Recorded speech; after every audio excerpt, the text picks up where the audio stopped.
Hello, my name is Christopher Renstrom, and I want to welcome you to my weekly horoscope predictions for February 26th to March 3rd, 2024. The theme for this week is Triple Conjunction Cazimi. Wow, that sounds like a party. Well, it kind of is, and it kind of isn't. What we're talking about here is a very rare occurrence that's taking place in the skies above, which is called a triple conjunction. Triple conjunctions are pretty rare. They're one planet more than a conjunction, and one planet less than a stellium.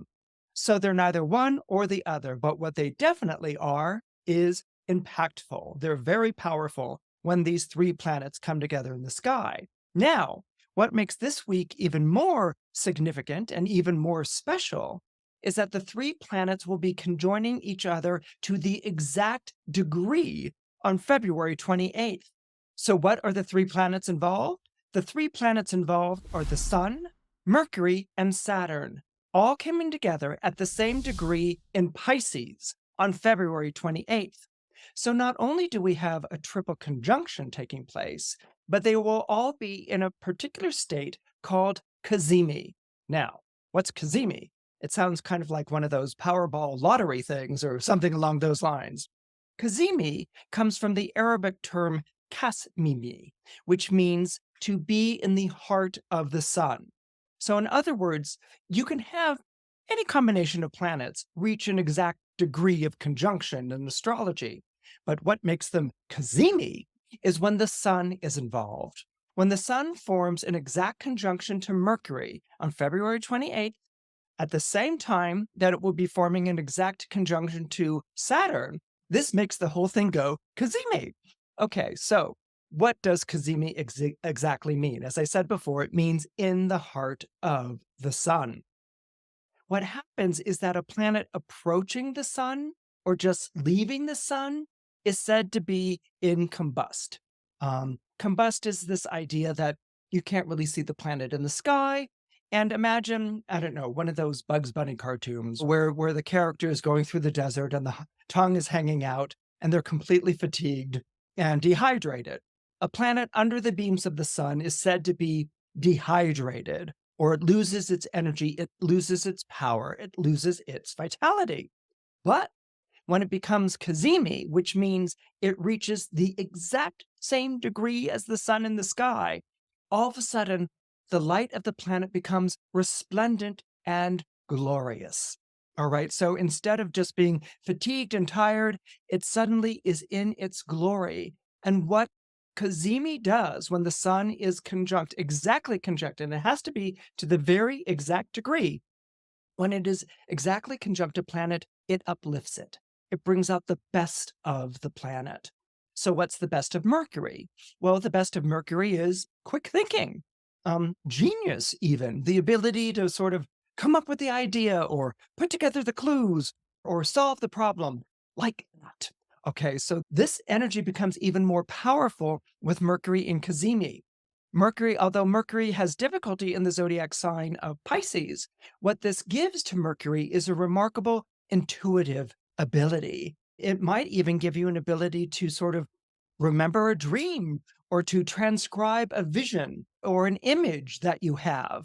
It might be one of those situations like Shirley Jackson experienced when she wrote the short story The Lottery, where she came home and wrote the lottery in one sitting. So it can be one of those things where all of a sudden that information or that image or that vision is available for you to transcribe. That could be something that could manifest on this day.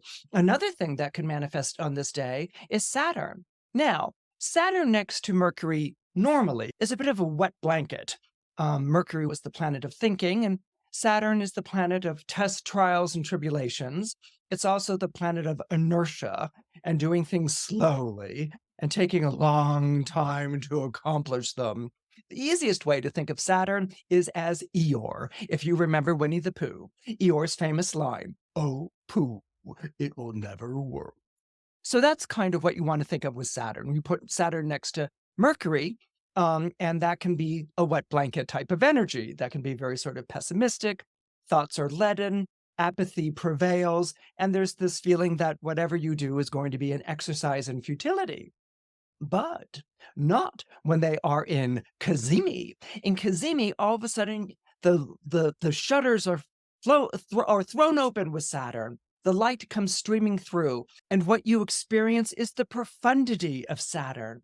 Saturn was the planet of contemplation, reflection, of great thinkers. If you think of the Rodin sculpture, where the fellow's leaning forward and he's thinking with great heaviness and great soberness, this would be Saturn. But when you combine it with Mercury, the light thoughts of Mercury and the profundity of Saturn come together so that you actually have something that you can describe, that you're inspired by, and that you can apply to your life immediately.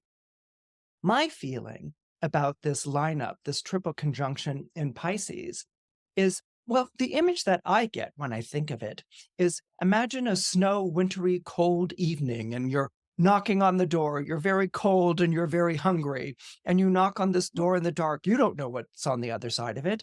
And suddenly the door opens and you're bathed in light and heat. This is the Cazimi. This is the solar splendor, is sending its rays through the planets of Mercury and Saturn. And so what you may experience on February 28th is having come to the end of a search or a journey begun weeks ago. Hello, Libra. The turning of the tables is to be expected when your ruling planet Venus forms a square to Uranus on March 3rd. This is when the bully is exposed, when the supervisor is toppled from power, or when a tyrannical client becomes the victim of their own self-undoing. Yet what's happening here is more than just the toppling of the tyrant, a turning of the tables, or a pendulum swing in the opposite direction.